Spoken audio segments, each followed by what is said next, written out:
కూడా చేనేత ఉత్పత్తులపైన విక్రయం లేక ప్రభుత్వం గోడౌన్లలో 30 సంవత్సరాలకు సరిపడా దేశానికి 30 సంవత్సరాలకు సరిపడా ఉత్పత్తులు నిల్వలు ఉన్నాయి. అలాగే ఈనాడు తిరిగి మళ్ళీ జీఎస్టీ పన్ను విధిస్తే ఏమాత్రము విక్రయాలు లేక ఉపాధి కోల్పోయి చాలామంది ఇబ్బందులు పడతారు.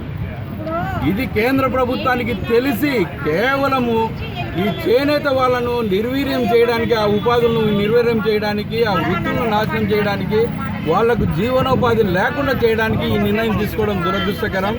తిరిగి వెంకయ్య నాయుడు బొంకుతా ఉన్నాడు బొంకయ్య నాయుడు లాగా. ఇది మేము ఎంతో ఉన్నతమైన ఆశయంతో చేసినాము, ప్రజలకు చాలా ఉపయోగం జరుగుతుందని. ఒకవైపు ప్రజలు నష్టాన్ని అనుభవిస్తూ ఉన్నా కూడా కేంద్ర ప్రభుత్వం బొంకుతా ఉంది, ఇది ఉపయోగకరమైందని చెప్పేసి తక్షణం ఆ పన్ను రద్దు చేయాలి. అదేవిధంగా పవర్ లూమ్స్తో యూనిట్లు ఒక్కొక్క యూనిట్ లెక్కన 4 యూనిట్లకు కలిపి 2,40,00,000 రూపాయలు ఒక స్కీము తయారు చేసింది. అది గుంటూరులో ఒక అధికారికి బాధ్యత అప్పచెప్పి రాష్ట్ర వ్యాప్తంగా అమలు జరపమని చెప్పింది.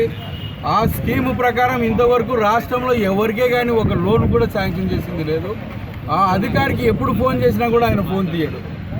ఇటువంటి చెత్త ప్రోగ్రాంను స్కీమ్ను తయారు చేసి కేంద్ర ప్రభుత్వం చేనేతలకు మేము కోట్లు కేటాయిస్తున్నాం, వాళ్ళను ఆదుకుంటా ఉన్నామని చెప్పేసి చెప్పినారు.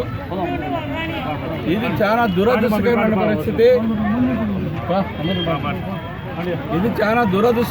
పరిస్థితి. అది జిల్లా అధికారులకు బాధ్యతలు ఇస్తూ ఆ స్కీమును అమలు జరపమని చెప్పేసి డిమాండ్ చేస్తూ ఉన్నాము. ఎస్సీ ఎస్టీ బీసీలకు అందరికీ లోన్లు శాంక్షన్ చేస్తున్నారు, కానీ వాటిని బ్యాంకులు రిలీజ్ చేయడంలో మరి బ్యాంకుల మీద ప్రభుత్వం నియంత్రణ ఉందా లేదా అని చెప్పి నేను ఈ సందర్భంగా ప్రశ్నిస్తూ ఉన్నాను. బ్యాంకుల జాతీయకరణ ఉద్దేశం కూడా ఈరోజు నిర్వీర్యం అయిపోతూ ఉంది.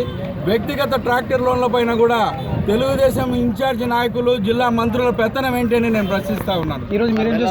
నేను కలెక్టర్కి వినతి పత్రం ఇస్తూ ఉన్నాను. దీనిపైన లాంగ్ రన్లో ఖచ్చితంగా పోరాటం చేస్తాను.